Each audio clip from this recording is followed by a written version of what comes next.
বোর্ডে দুটো অঙ্ক করা আছে a square equal two 3a - 1 হলে a টু দি পাওয়ার 4 + 1 ভাগে a square equal to what.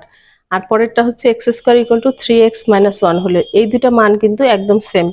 তো এই অঙ্কটার একটু পার্থক্য আছে, এটা হচ্ছে x দিয়ে করা, এটা a দিয়ে করা, আর এখানে পাওয়ার 4 এখানে পাওয়ার 8। তো x4 দিয়ে পাওয়ারকে ভাগ করলে x টু দি পাওয়ার 4 আর 1/x টু দি পাওয়ার 4। তো আগে আমরা এটা সমাধান করি। a দিয়ে যদি এই পুরো অংশটাকে ভাগ করি তখন হয় কি a স্কয়ার ভাগ a ইকুয়াল 3a ভাগ a মাইনাস 1/a। তার মানে এই a 1/aটাকে যদি আমরা এদিকে নিয়ে আসি, এখানে থাকে a plus 1/a equal to 3। তো এই অংশটুকু সমান আমরা লিখতে পারি মান স্কয়ার -2। -2 কারণ কি? কারণ হচ্ছে মানটা মাইনাস প্লাসে দেওয়া আছে, তাই এখানে আমরা মাইনাস নিব। মান স্কয়ার -2 মানে 3 এর স্কয়ার -2, তার মানে 3 × 9 - 2, তার মানে 7 অ্যান্সার। আর এটার বেলায় কি হবে? এটার বেলায় হবে আমরা লিখতে পারি মান স্কয়ার প্লাস -2। যেহেতু পাওয়ার 4 আছে সেজন্য আমাকে 2 বার বর্গ করতে হবে। মান স্কয়ার প্লাস -2 তার স্কয়ার -2।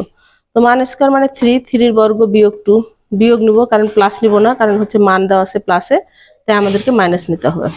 তাহলে 3 এর বর্গ বিয়োগ 2, তার মানে 9 বিয়োগ 2 7, 7 এর বর্গ মানে 49, 49 বিয়োগ 2 মানে 47। এটার অ্যান্সার হবে 47।